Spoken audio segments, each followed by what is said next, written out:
Good day, my fellow Binuljans. Good day, Sir Saleh. I am Alan Carpio. I am Lemuel Gonzalez. I'm Mariah Umali. I'm Alan Serrano and we are the Team Continental.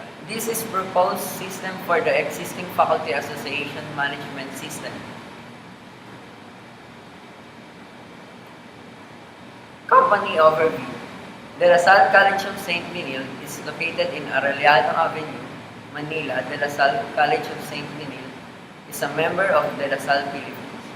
It is one of very few colleges in the Philippines that offer the opportunity for college education to deaf students.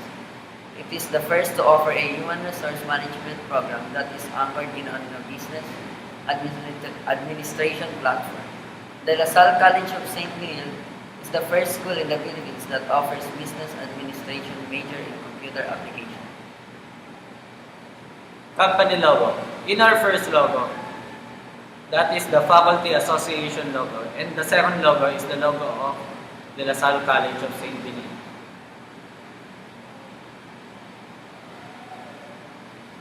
The mission of FA, the De La Salle College of St. Benil Faculty Association, earns its mandate of exposing the professional interest and community spirit of its member of all academic support services. Through a healthy interface with the administration, the FA also takes a leading role in creating a world-class academic and professional development system. Vision of FA. The De La Salle College of St. Benil Faculty Association envisioned itself as a group of educators who values excellence, respect, authority, and embodies the heart of a learner-centered pedagogy. It speaks with a singular voice on behalf of all academic personnel in the College of St. Benil. Products and services of the company. The Faculty Association is a group of professors that caters the needs of the students in academics. The professors will offer a learner-centered environment for the Benilians. The service will give extraordinary specialization for the students' specific interest in the student skill set. Effectiveness that foster and promote unity and project collaboration among its members. The company will give genuine service that is inclined with the school's and company's mission, vision, and core values. Competitors. De La Salle Dasmariñas. The DLSUD has an organized faculty organization. It negotiates with the administration for the benefits, privileges, and general welfare of its members.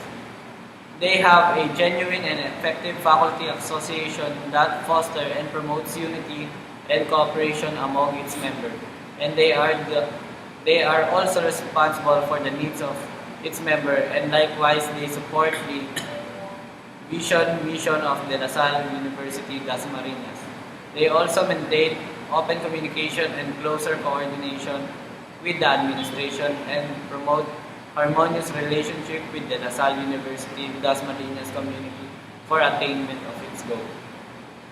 Polytechnic University of the Philippines. PUP Taguig has a systemized and orderly faculty association. They are promoting the moral, social, and economic well-being of the members. They also establish an association that will represent in dealing with the PUP administration to protect and uphold the individual and collective rights of all members as individual and of the association as whole. And they coordinate and cooperate in the implementation of the academic activity to foster the spirit of cooperation and fellowship among members. Type of customers, co-teachers, and the students. Type of member of transaction. The transaction that will be between the faculty association and the company is proper. Statement of the problem. Our study will focus on the system and process of the Faculty Association. The system of the Faculty Association is manual. It is operated by the members. The process of dissemination and information and interaction is very crucial. We focus on how we will give information or give exact data store or capture information, and also collaboratively share information and partake knowledge. The current management system stores information of the member manually. Dissemination of information and news is not very feasible. The system is not portable. The current membership did not pass the certain standards of the college at some point. Objectives of the system. Our objective is to have a system that is fast and reliable.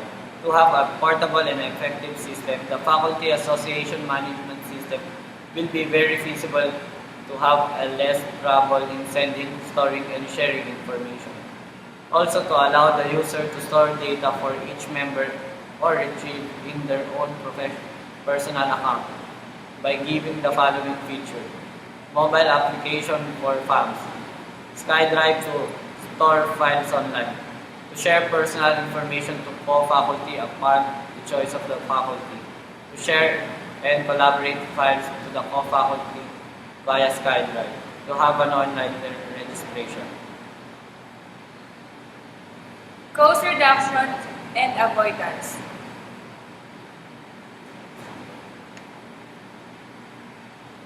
Error reduction.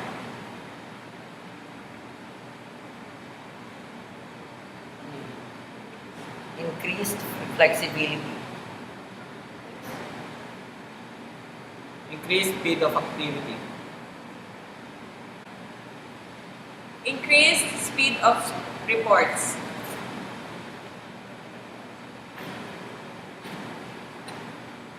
Improvement of management, planning, and control.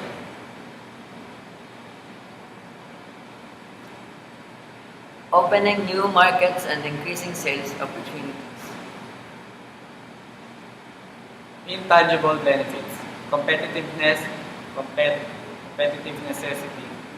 Improvement organizational planning.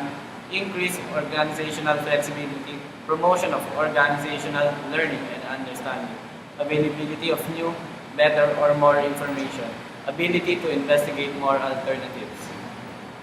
Faster decision making, information processing efficiency, improve asset utilization, improve resource control, increase accuracy in clerical operations, improve work process that can in turn improve employee morals.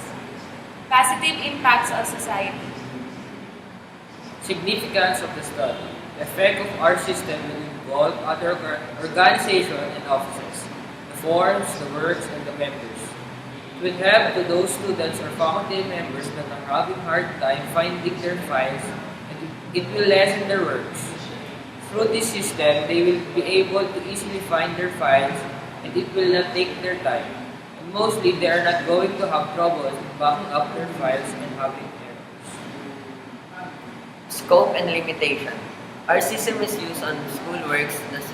The system can be used by the members of the faculty association. Some information are off limits to others so that no problems will occur. Definition of terms. DLS-CSV, De La Salle College of St. Peter. FA, Faculty Association. FAMS, Faculty Association Membership Management System. Project Charter, the project proposal. System, a set of connected things or parts forming a complex whole in particular. Files, is a resource for storing information which is available to a computer program and is usually based on some kind of durable storage. The existing system. Number 1, the faculty will get the form from the FAM's office. It means that the faculty will fill out the form at the FA office. 2, the faculty will fill out the form and submit it. The faculty will give in the completed document. 3, the faculty will do certain membership requirements to the registrar. It means when the faculty is already done, the member should go to the registrar to pay the required membership fee. Number 4, the faculty will wait the processing time so that the faculty should wait for the office to process the document for 1 week. 5, the faculty will show the receipt as a proof of membership as a confirmation that the faculty really paid. They should to show the receipt. The faculty is now member of the FAMS. After the faculty showed his or her receipt for the confirmation, he or she is now an official member of FOX. Number 7, the faculty will go to the co-faculty to get certain information as a member. The activity diagram. The faculty will get the application form, and he or she will fill up the application form. At the registrar, you are given additional requirements and payments. Wait for the queue time and processing. After that, you will show the receipt of funds, and after that, you are now a member of funds.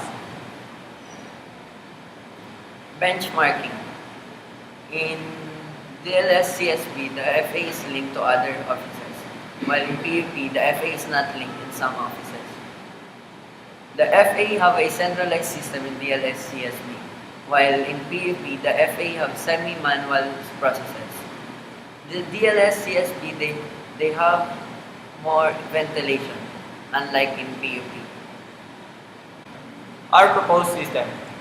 Instead of manual filling up, our system will use a mobile application.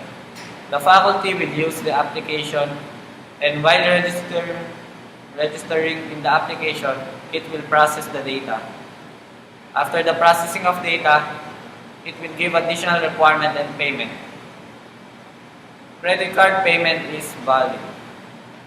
After all the requirements, you will fill it up and submit it. After you submit it, you will get a QR code, and the QR code will be given to the faculty association. And after that, you are now a member of FA. Our activity diagram. Get application form online. Then fill up the application form. Then submit it. After submit it, you will be given the QR code, and you will become a member of FA. The prototype and features. That feature is the registration of the FA. After you registered, you will get a QR code and the login page of the application. The FAMS registration will be online. It will use a mobile application. Payments are automated and will accept major credit cards. Registration that uses QR code. Additional features. Online SkyDrive that is powered by Dropbox. File sharing that is also powered by Dropbox. News and advertisement through the application. Personal information sharing upon the request of the user. Thank you! Once again, I am Allen Carpio. Mali Maraya. I'm Lemuel Gonzalez. Serrano Allen! Bye!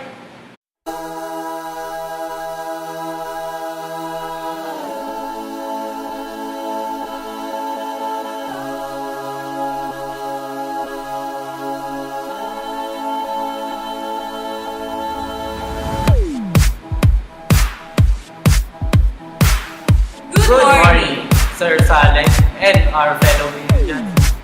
I am Allen Carpio. I'm Lemuel Gonzalez. I'm Maraya Umani. I'm Allen Serrano. Ano ba? Going na nga! 4. The faculty will take the processing time. It means the... ano ba na? Patigilin mo si Mayan sa court, tapos tuloy na lang. Sure. Next. The activity diagram. Binabasa ko pa eh! After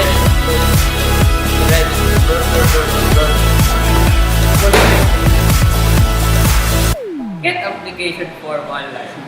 Hindi kanina. Ayan, grabe. Okay, back.